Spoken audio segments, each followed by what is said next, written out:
I've decided to start doing a series of videos called After Dark, where I talk about the stories that I write and narrate and answer some of the more common questions that I get about those stories.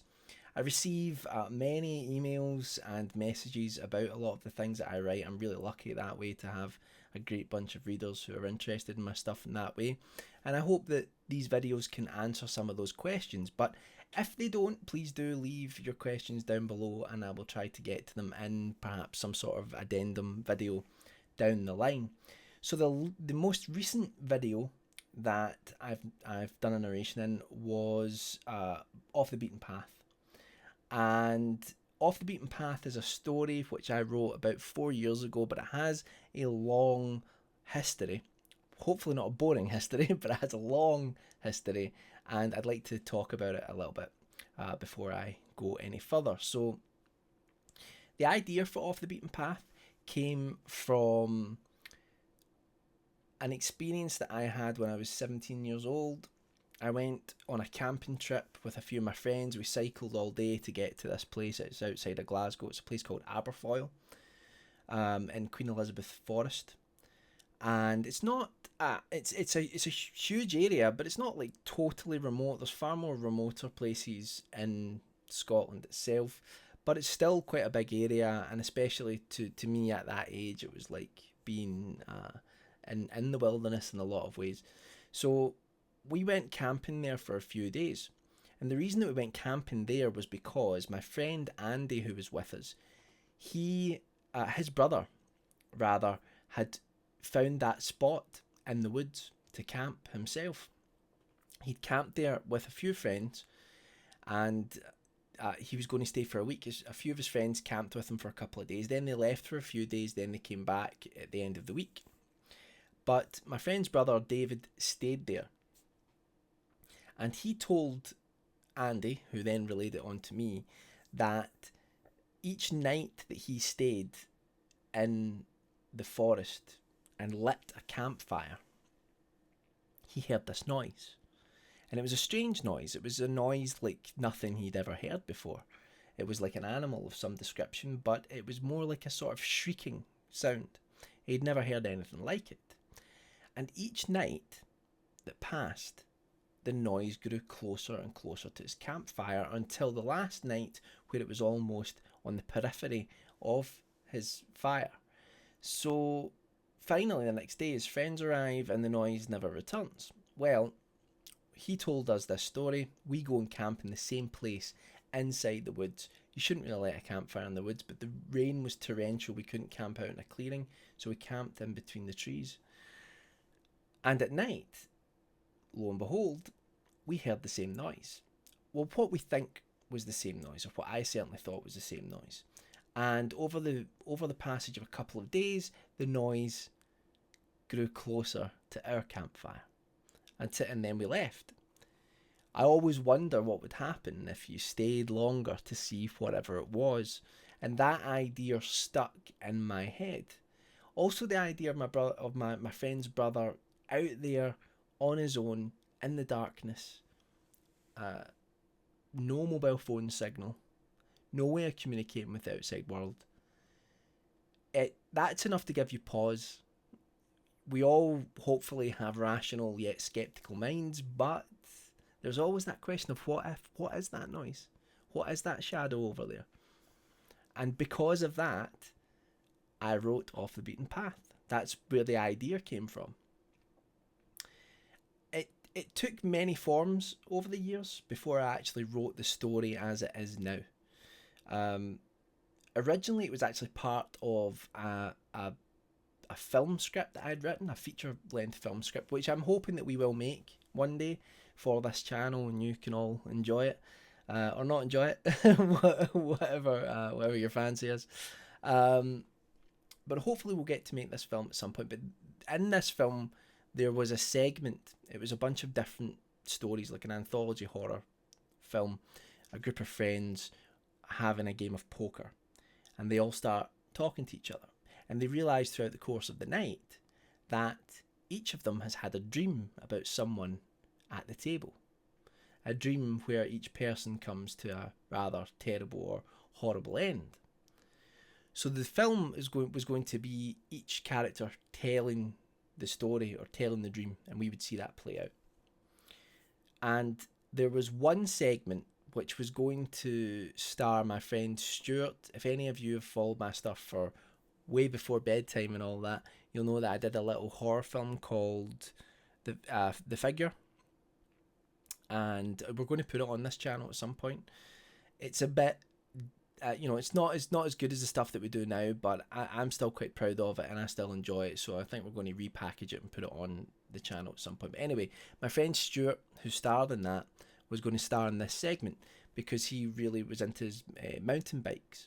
So we were going to go into the wilderness or into the countryside and over the space of a few days shoot this segment. And the character that Stuart was playing would just be someone who was mountain biking through the countryside. And he would come to this fork in the road and he would see down the middle, over this fence which had broken down, this forest or this woodland and a path that went through it. Not a path that had been treaded on very often, but a path nonetheless. He would go in, decide there's something interesting about there, I want to see what's inside there. So he would go inside and he would find something. In this version of the story, it was a relic.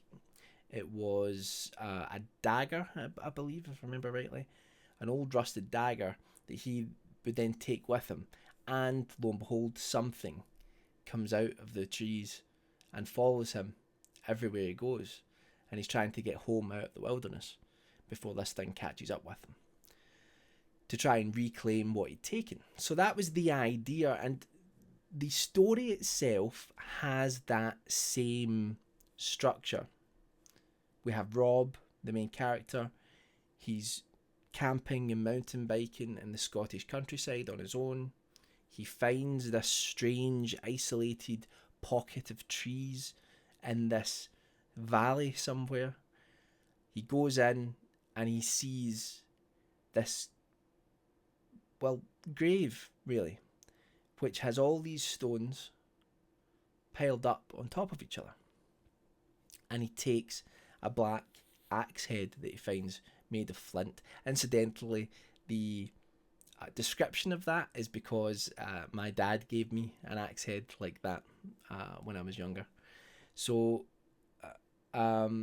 that's where that sort of idea came from. And then he leaves, and Rob is then hounded by this thing. He then thinks that he puts the stone back and that will get rid of his troubles, and it doesn't. Something happens to him. We never see poor Rob ever again. One thing about the ending that some people don't pick up on as much is that, and it's kind of mentioned in the last paragraph in a sort of in one of the sentences, which is that it's not the axe head which causes Rob's troubles. It's the piece of wood that he took and carried with him. He never put that back. That's what causes the problem. And it's this creature's relationship or connection to the land, an ancient connection to the land, which fuels that need to have everything that's part of that woodland returned. So that's the whole idea of it, really. And when I wrote it, it's definitely a Jamesian ghost story in my mind. In M.R. James stories, and you'll find a couple of them I've narrated a few of them on the channel. One of my favourite ghost story writers, certainly the grandfather of modern ghost stories in a lot of ways, him and Henry James. But people talk about a Jamesian ghost story, and often what that means is that a character is sceptical about the supernatural, then encounters some sort of relic or object, and his connection to that object then brings about, it manifests the malevolent spirit, and that's what happens here in Off the Beaten Path.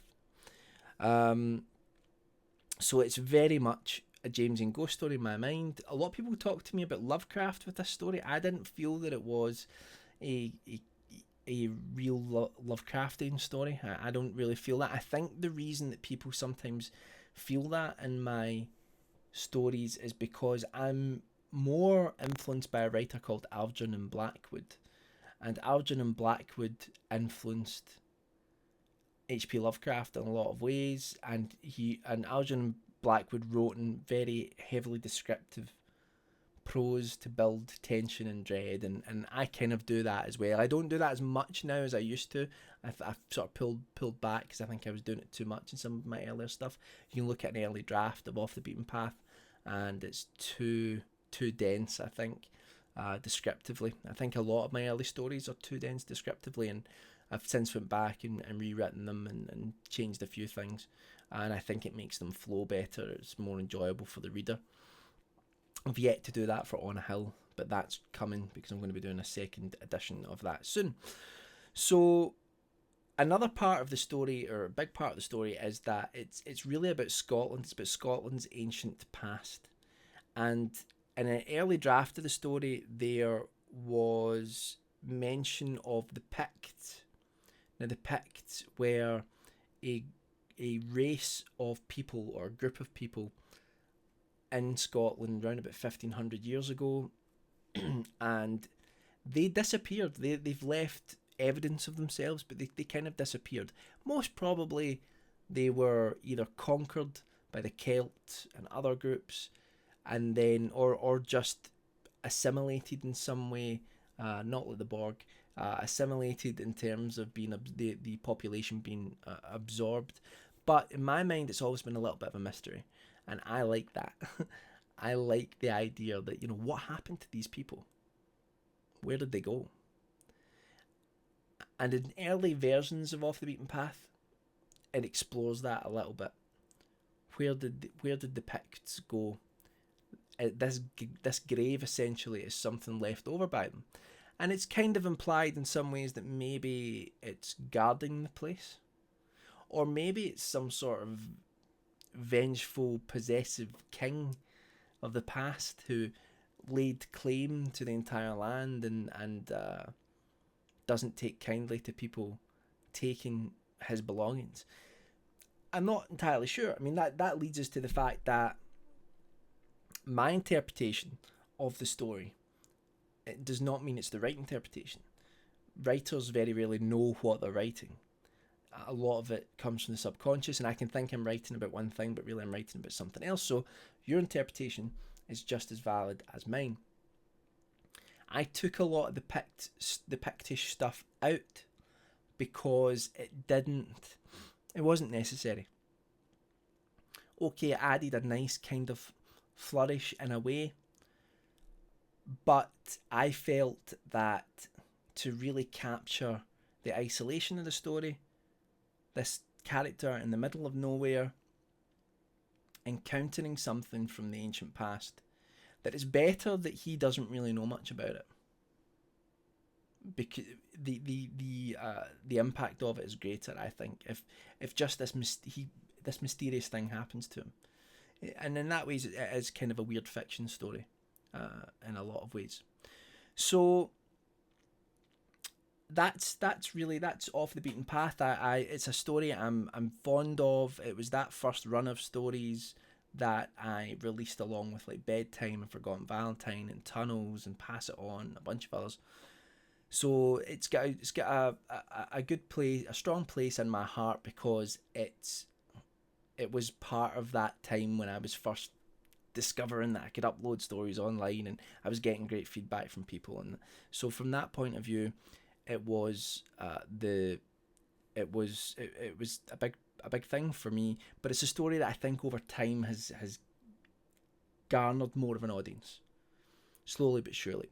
I should thank Otis Gyrie partly for that. I think his wonderful narration of it helped the story be refound in a lot of ways, because he's got quite a big audience himself, and Chilling Tales of Dark Nights have a large audience. It introduced the story to more people. Excuse me. Cheers. So It's an important story for me. I can't even read my own writing here. I've got a list of a couple of things that I wanted to talk about. Yeah, forget that. It's like hieroglyphs. Anyway, I'm going to be doing more of these videos where I discuss the stories that I make, maybe even some of the films that I make. Obviously, there's a group of us working on films in this channel, so a lot of the films don't have as much input from me there, so I wouldn't be doing videos on them because that's more up to like Callum and Martin. But the ones that I've had a lot of input into, like Revenge of the Pumpkin and A Haunted Dream and In the Dead of Night, and At Nears, those are the ones that I might do some videos like this, sort of explaining a little bit about the production of them and how they sort of came to be. So if you have any questions about any of the stories that I write, please do let me know, and I will try to get to them as I can through these videos. So the next video after this should hopefully be another narration, and yeah, that's about it, I think. So all have a great night. I've lost the ability to speak. You all have a great night, and I will see you all in the next video.